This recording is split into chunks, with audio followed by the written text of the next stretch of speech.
दीना मरियम जी का एक जन्म जो मीनाक्षी का था वो अयोध्या में आकर समाप्त हो गया। इसके बाद वो आगे अपने दूसरे जन्म का वर्णन करती हैं। मेरा जन्म मानव जाति के 4 महान युगों में से एक त्रेता काल में एक क्षत्रिय परिवार में हुआ। मेरे पिता अयोध्या राज्य के प्रशासन विभाग में काम करते थे। मेरे पिता महाराज श्री राम के बहुत ही विशिष्ट और निष्ठावान कर्मचारी थे जो बिना थके निर्धारित कार्य को पूरी लगन से करती। मेरी माँ एक साधारण महिला थीं जो परिवार का ध्यान रखती और पिताजी की हर आज्ञा का अनुपालन करती। उनकी संतानों में मैं सबसे छोटी और एकमात्र कन्या थी। अपने बचपन के अधिकतर साल मैंने अकेले बिताए क्योंकि मेरे दोनों भाई मुझसे आयु में बहुत बड़े थे और उनके विवाह हो चुके थे, जबकि मैं काफ़ी छोटी थी। इसीलिए मैं अपनी माँ के साथ ही हिली मिली रहती थी और उनके घर के कार्यों में सहायता करती। बचपन से ही अपने माता पिता की सेवा करना मुझे खुशी देता था और मुझे लगता मैं अपना सारा जीवन इसी प्रकार से व्यतीत कर दूं। मेरे पिता कई बार माँ से कहते, अनुसुईया एक ही बहुत ही आदर्श पत्नी बनेगी, इसकी प्रवृत्ति सेवा करने की है। इसलिए इस टिप्पणी के दूसरे भाग को सुनकर मुझे प्रसन्नता होती, किंतु पहले को नहीं, क्योंकि बचपन से ही मैं विवाह करने के पक्ष में नहीं थी। ये विचार ही मुझे बेचैन कर देता। ये समय राज्य में विकास और विस्तार, समृद्धि और नव प्रवर्तन का था और मेरे पिता राज्य के कार्य से दूरगामी क्षेत्रों तक भरपूर यात्रा किया करते।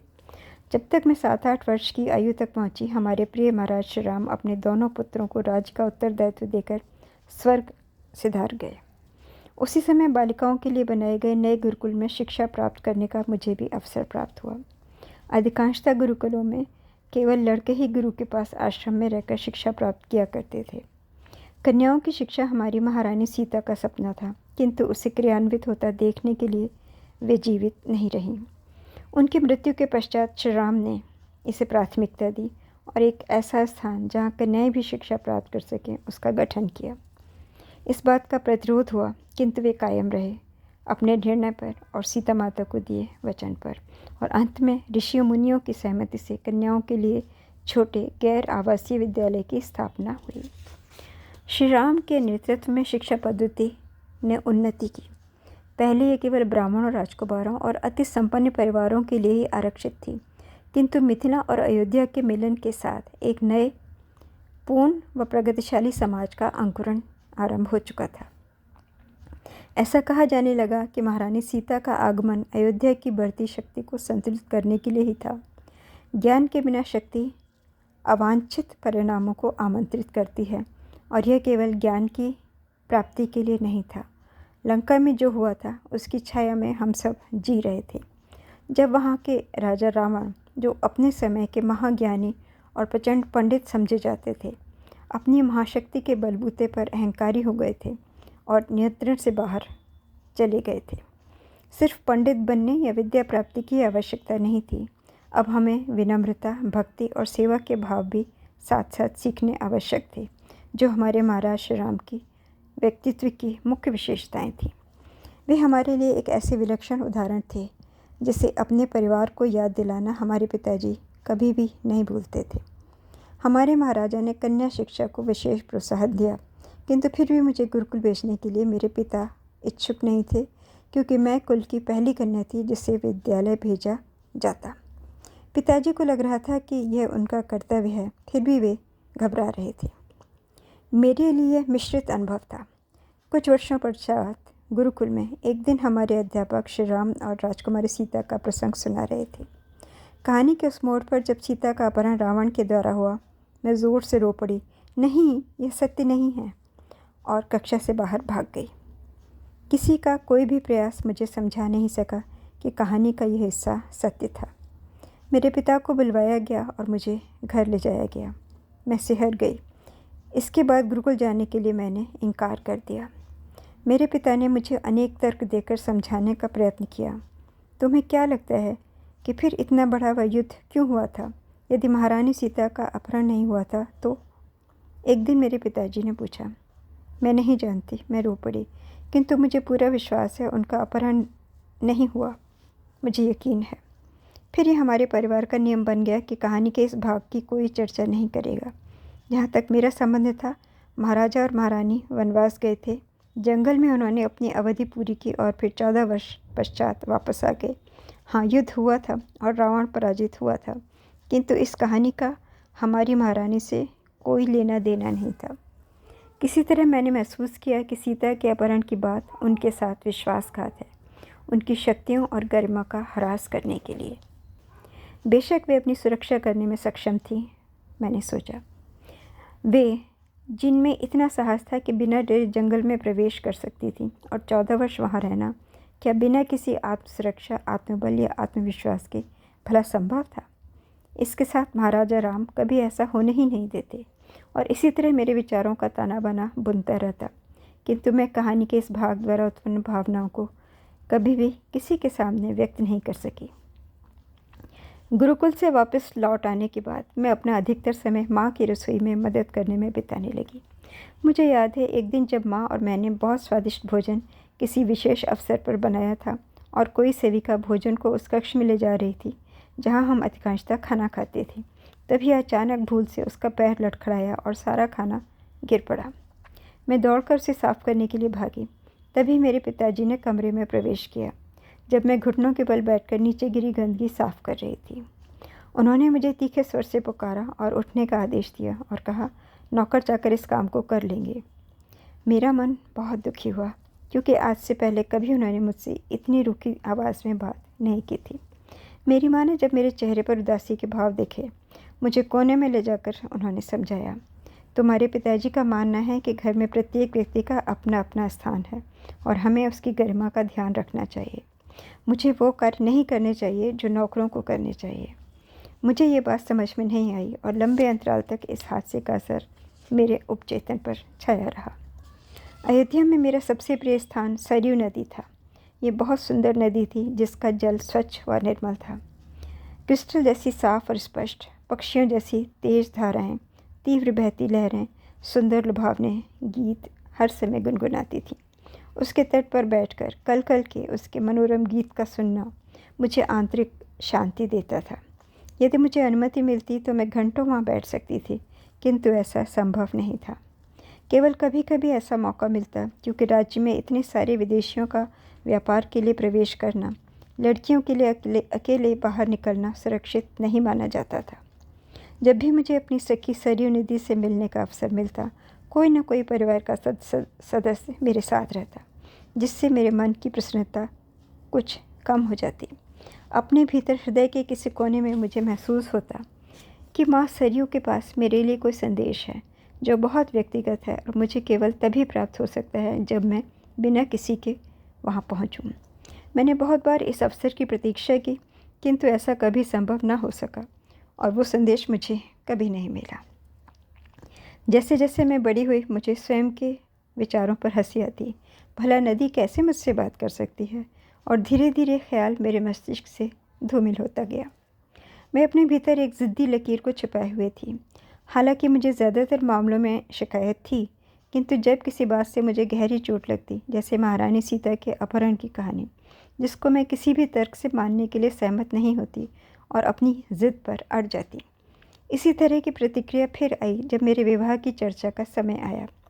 मेरे पिता के एक परिचित थे जिन्होंने राज्य के प्रशासन में कार्य किया था और जिनका बेटा मुझसे ज़्यादा बड़ा नहीं था। मेरे पिता को वह सुयोग्य वर लगा और समय समय पर वे इसका उल्लेख करते रहे, किंतु मैंने इसे कभी गंभीरता से नहीं लिया और इसलिए कभी जिम्मेदार जवाब भी नहीं दिया। लेकिन जब एक दिन इस विषय पर उन्होंने अधिक निर्धारित तरीके से निर्णय के साथ बातचीत आरंभ की, मैं अब विवाह योग्य आयु में प्रवेश कर चुकी थी, ऐसा उनका मत था। जब उनकी आवाज़ में गंभीर स्वर सुनाई दिया, मैं फूट फूट कर रोने लगी और मैंने कहा, मैं कभी शादी नहीं करूँगी। और मुझे शांत करने में उन्हें बहुत प्रयास और समय लगा।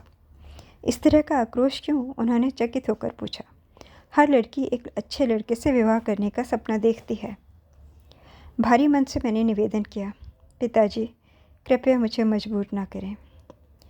मेरी आंखों में डर के भाव देखकर वे मुझे सांत्वना देने लगे। मैं तुमसे ज़बरदस्ती कुछ करने के लिए नहीं कहूँगा मेरी बच्ची, किंतु मैं तुम्हारे भाव जानना चाहता हूँ। इस तरह की प्रतिक्रिया क्यों? ये डर, ये रोना किस लिए? क्योंकि मैं जानती हूँ मैं मर जाऊँगी यदि मैं विवाह करूँगी, या मेरी संतानें मर जाएंगी। मेरे उलझे हुए चेहरे पर आंसू बह रहे थे। मृत्यु? ये क्या बकवास है? ये सब तुमसे किसने कहा? मेरे साथ कुछ न कुछ अनिष्ट घटित हो जाएगा, ये मैं अच्छी तरह से जानती हूँ, बुरी तरह से काँपते हुए मैंने कहा। मेरी ऐसी अवस्था देखकर उन्होंने मुझे अपनी बाहों में भरकर स्नेह से कहा, मैं तुम्हें कुछ भी नहीं होने दूंगा मेरी बच्ची। इस दृष्टांत के कई बार दोहराने से मेरे माता पिता सतर्क हो गए। मैं स्वयं भी अपनी भावनाओं को समझ नहीं पा रही थी। मैं केवल ये जानती थी कि कहीं मेरे अंतर्मन में ये बात बैठी है कि यदि मैं विवाह करूं तो अवश्य मेरा कुछ न कुछ अनिष्ट होगा, और इस विचार मात्र से मेरे मन में भय की सिहरन दौड़ जाती। एक रात मैंने सुना पिताजी माँ से कह रहे थे कि कोई ऐसा चिकित्सक, ऐसा आरोग्य ढूंढना चाहिए जो मुझे इस भय से मुक्त कर सके। मेरी माँ मुझे अनेक वैद्यों के पास लेकर गईं, जिन्होंने बहुत प्रकार की जड़ी बूटियाँ और दवाइयों से मेरा इलाज करने की चेष्टा की।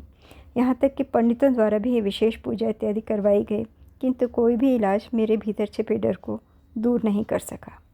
फिर एक दिन मैंने अपने माता पिता की बातचीत सुनी।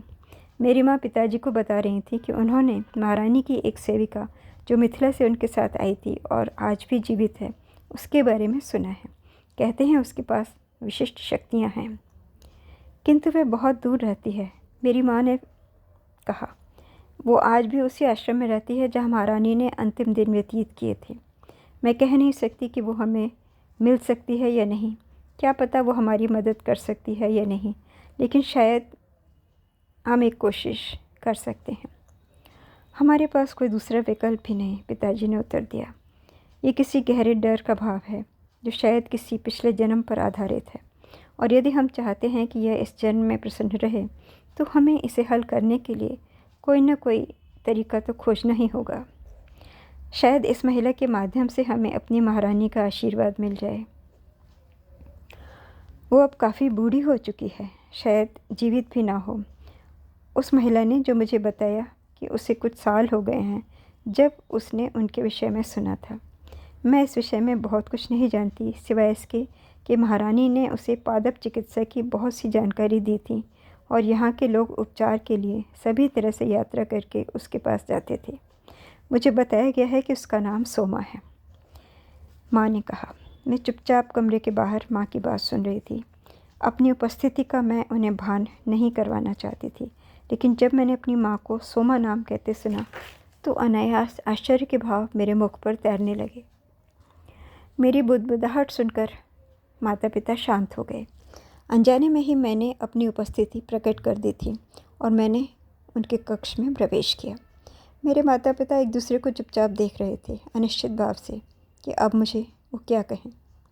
पिताजी, मैंने प्रार्थना की और कहा, मैं भी इस भय से मुक्त होना चाहती हूँ जितना आप दोनों चाहते हैं। कृपा करके मुझे उस महिला से मिलने के लिए जाने दीजिए, क्योंकि मुझे लगता है वो मेरी सहायता कर सकती है। हाँ, बेशक, तुम्हारी माँ तुम्हें लेकर जाएंगी। ये एक लंबी यात्रा है, किंतु तुम्हें सभी सुविधाएं, सुरक्षक आदि मिल जाएंगे ताकि तुम पूरी सुरक्षा के साथ यात्रा कर सको। पिताजी के शब्द सुनकर मेरे हृदय की स्पंदन बढ़ गए। क्या सच में मेरे पिता का आशीर्वाद है कि मैं उस महिला से मिलूं जिसने महारानी की आजीवन सेवा की? बचपन से ही महारानी के प्रति जो मन में भाव थे, किंतु बढ़ते वर्षों के दौरान धूमिल हो गए थे, वे एक बार फिर से मेरे हृदय में उमड़ रहे थे। वो मुझे सत्य से अवगत करा पाएगी कि वास्तविकता में दक्षिण के जंगलों में महारानी के साथ क्या घटना घटी थी। ऐसा मालूम पड़ता था कि पूरे अयोध्या की प्रजा में केवल मैं ही एक ऐसी थी जिसने अपहरण की कहानी पर विश्वास करने से इनकार कर दिया था। वही मेरे अंतर्ज्ञान की पुष्टि करेगी जिस पर मुझे कोई संदेह नहीं। फिर मैं इस कहानी का खंडन सबके सामने दृढ़ता से कर सकूंगी। शायद वो ये समझने में मेरी मदद कर सके कि मुझे शादी से इतना डर क्यों लगता है। जब मेरी माँ ने मेरे चेहरे पर आशा की किरण देखी तो उन्होंने कहा, इतनी ज़्यादा उम्मीद मत रखो अनुसुईया, हमें नहीं पता कि वे हमसे मिलेंगी भी या नहीं, और वे अभी तक जीवित भी हैं या नहीं। लेकिन अब देर हो चुकी थी। मेरी उम्मीदों की उड़ान ऊंचाइयों तक पहुंच चुकी थी। अगले कई दिनों तक मैं सोमा से मिलने की प्रत्याशा में ही जीवंत रही। कुछ दिनों में हम यात्रा पर निकल गए, जो हमने बहुत आराम से तय की। जब हम गाँव और जंगलों के बीच यात्रा कर रहे थे, मैं अचंभित थी कि क्यों महारानी ने अयोध्या राज्य के सुख साधनों को छोड़कर इतनी दूर एकांत आश्रम को चुना रहने के लिए। इससे पहले मैं कभी अपने नगर से बाहर नहीं निकली थी, इसलिए हर चीज़ पर मेरा ध्यान जा रहा था। मैं आश्चर्यचकित थी गाँव के जीवन को, जंगल के विभिन्न जीव जंतुओं को देखकर और घने जंगल की इस यात्रा पर जो हमारे विस्तृत राज्य की सीमा का परिचय दे रहे थे। इससे पहले मेरी दुनिया अयोध्या राज्य की चार दीवारी तक सीमित थी, किंतु अब मैं बाहर की दुनिया की खोज कर रही थी। यह सोच मैं बहुत आश्चर्यचकित थी कि महारानी और श्री राम के लिए यह कैसा रहा होगा जब वे दूर दूर तक ज़मीन के एक छोर से दूसरे छोर तक की यात्रा पैदल कर सके, जिसकी मैं कल्पना भी नहीं कर सकती। मैं अपने सबसे अच्छे सपनों में भी उस दुनिया की कल्पना नहीं कर सकती थी जो हमारी संकीर्ण सड़कों और भीड़ वाले बाज़ारों से परे थी। मेरे पिता राज्य के एक सम्मानित प्रशासक थे और हमें पता था कि हम उस जगह के पास स्थित धर्मशाला में अच्छी तरह से रह पाएंगे जहाँ कहा जाता था कि सोमा रहती है। मेरे पिता ने पहले ही हमारी यात्रा का कारण और हमारी मंशा के विषय में संदेश भिजवा दिया था कि क्यों हम महारानी की सेविका सोमा से मिलना चाहते थे। दिन की रोशनी तेज़ी से धीमी हो रही थी और हम अंधेरा होने से पूर्व पहुंचने के लिए समय से आगे भागने का प्रयास कर रहे थे।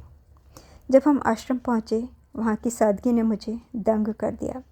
मेरी माँ ने मुझे पूर्व में ही चेतावनी दी थी कि जो भी आवास के रूप में हमें मिलेगा, हमें उसे स्वीकार करना होगा, क्योंकि संत सादगी का जीवन ही व्यतीत करते हैं। आश्रम के गुरु बहुत गर्मजोशी से हमसे मिले। हमें सादा किंतु साफ सुथरा कमरा दिखाकर उन्होंने हमें संध्या के भोजन के लिए आमंत्रित किया। मेरी माँ ने सोमा के विषय में जानकारी मांगी। क्या वे अभी भी जीवित हैं? माँ ने पूछा। ऋषि ने कहा, बिल्कुल जीवित हैं, किंतु अब वो काफ़ी वृद्ध हो चुकी हैं। क्या वे आगंतुकों से मिलती हैं? हम इतनी दूर से केवल उन्हें ही मिलने आए हैं, माँ ने कहा। मुझे बताया गया है कि उनके पास विशिष्ट शक्तियाँ हैं जो आरोग्य प्रदान कर सकती हैं। पुष्टि या इनकार किए बिना ऋषि हंसे और बोले, देवी सीता को अपना भौतिक शरीर त्यागे कई वर्ष बीत चुके हैं। आरंभ में बहुत लोग सोमा से मिलने आते थे, लेकिन अब कोई ज़्यादा भीड़ यहाँ नहीं आती। अयोध्या के लोग आरोग्य के लिए आएँ या ना आएँ, उन्होंने वो पाया या नहीं जिसके लिए वे आए, मैं कह नहीं सकता, लेकिन मुझे पता है कि वो अपने पास किसी भी चिकित्सा शक्ति के होने से इनकार करेंगी। वो कहती हैं कि जो भी दिया जाता है वो माता द्वारा आता है। देवी सीता को वह माता कहकर पुकारती हैं। अब केवल भटकने वाले तपस्वी ही यहाँ आते हैं। सुना है कि अभी भी वो सबको स्वयं खाना खिलाती हैं, इतनी उम्र होने पर भी, माँ ने कहा। ऋषि ने हंसते हुए कहा, कोई संदेह नहीं, वो आपको भी भोजन खिलाने पर बल देंगी, किंतु आप यहाँ खा लीजिए और जब तक आवश्यकता हो आप यहाँ आराम कर सकती हैं। आपकी पुत्री की चिकित्सा हो या न हो, किंतु मुझे विश्वास है सोमा से भेंट आपकी लंबी यात्रा को सुखद बनाएगी।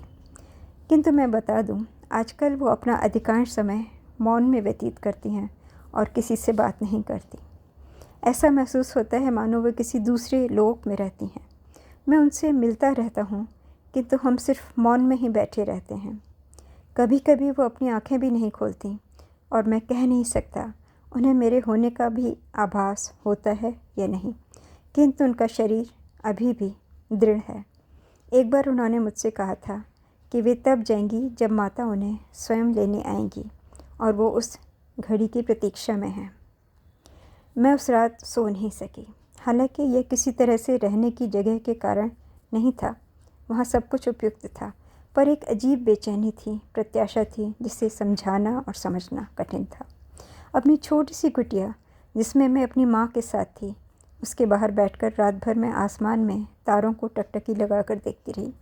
अचानक मन में भावनाओं का कुछ ऐसा भंवर उठा कि मैं कांपने लगी। जाने क्यों कलेजा भर आया। मैंने आंसुओं के सैलाब को रोका नहीं जो बिना किसी कारण बह जा रहे थे। यात्रा के दौरान ही मैंने मन में निश्चय कर लिया कि यहाँ से लौटने के पश्चात मैं चुपचाप अपनी सहमति दे दूँगी और जहाँ पिताजी चाहेंगे वहाँ विवाह कर लूँगी। फिर चाहे उसके फलस्वरूप मेरी, मेरे बच्चों या पति की मृत्यु भी क्यों ना हो जाए, जो भी होगा मैं उसे स्वीकार करूँगी अब, और मैं अपने माता पिता की चिंता का कारण नहीं बनूँगी। जिससे उन्हें अकारण दुख झेलने पड़े। मैं अपने दर्द को अपने दिल में छिपा कर रखूँगी, जिसे वो दोनों कभी नहीं जान सकेंगे। लेकिन मैं यह भी जानती थी कि मेरे आंसुओं की वजह यह नहीं थी। ये दुख या डर के आंसू नहीं थे। लगता था ये राहत के आंसू हैं, लेकिन किस चीज़ से राहत, ये मैं समझ नहीं पा रही थी। मैं सिर्फ ये जानती थी कि मैं बहुत गहन संतोष का अनुभव कर रही थी, केवल यह जानकर कि मैं महारानी सीता की सहायिका सोमा से मिलने वाली हूँ। मैं रात भर माँ के उठने की प्रतीक्षा कर रही थी। सूर्योदय से पहले प्रातःकाल जब वे उठी, मैं उससे पहले जाने के लिए तैयार थी। चलो पहले कुछ खा लेते हैं, उन्होंने कहा, मेरी बेताबी को कम करने के लिए। लेकिन मेरी उत्सुकता देखकर उन्होंने देर नहीं की। खाने के पश्चात आश्रम का एक निवासी हमें सोमा की कुटिया तक ले गया। वहाँ पहुँचने के लिए हमें जंगल से होकर कुछ दूर पैदल चलना पड़ा। शीघ्र ही हमें एक छोटा सा निवास स्थल दिखाई दिया, जो चट्टानों की श्रृंखला के पीछे था। जैसे जैसे हम उस कुटिया के निकट जा रहे थे, मेरी बेचैनी भी बढ़ती जा रही थी। वहाँ पहुंचकर हमारा मार्गदर्शक वापस चला गया, और जैसे ही हम दरवाजे की ओर बढ़े, मैं रुक गई। मेरी माँ भी रुक गई। माँ, यदि आप अनुमति दें तो क्या मैं अकेले जाऊँ? मैंने कहा। वे मुस्काईं और बोली, बेशक, मैं बाहर प्रतीक्षा करूँगी। मैंने आगे बढ़कर द्वार खोला। भोर की किरणें कमरे में प्रवेश कर चुकी थीं और बाकी बचे अंधकार का पीछा कर उसे दूर भगा रही थी। मैं कमरे के कोने में फर्श पर बैठी एक महिला को देख पा रही थी। सूर्य के प्रकाश की किरणें उनके स्वरूप पर पड़ रही थीं। मेरे सामने एक बहुत ही खूबसूरत नवयुवती अपने काले घने केशों को अपने गोलाकार चेहरे पर बिखराए गेरुए कपड़े से अपना सिर ढके बैठी दिखाई दे रही थी। यह दृश्य कुछ ही क्षणों में ओझल हो गया, और जैसे जैसे मैंने अपने कदम आगे बढ़ाए, वो सुंदर सी युवती एक वृद्धा स्त्री में परिवर्तित हो गई, जो आंखें मूंदकर ध्यानस्थ थी। उसकी आंखें मूंदी थीं, चेहरे की गहरी लकीरें मूक आसमान की तरह शांत थीं। जैसे ही मैंने उसे देखा, मेरे हृदय की धड़कन उसी पल मानो ठहर गई। भावनाएं हृदय में समुद्र की लहरों में उठते गिरते ज्वार भाटे की तरह गड़गड़ाहट कर रही थी। मुझे समझ नहीं आ रहा था, हंसूं या रोऊं, वहाँ रुकूं या वापस चली जाऊं। उसी स्थान पर जहाँ मैं ठगी से खड़ी रह गई थी, वहीं ठहरूं या आगे बढ़ूं। कुछ समय यूं ही ऊहापोह में व्यतीत हुआ। मैं अपने स्थान से हिल नहीं सकी। शायद ये सूरज की किरणों का ही प्रताप था जो उसे फिर इस दुनिया में ले आई थी। तभी मैंने उसकी क्षीण सी आवाज़ सुनी, आओ बच्चे, तुम भीतर आ सकती हो। मैंने धीमे से कदम आगे बढ़ाया जिधर छोटे से कमरे में वो बैठी थी।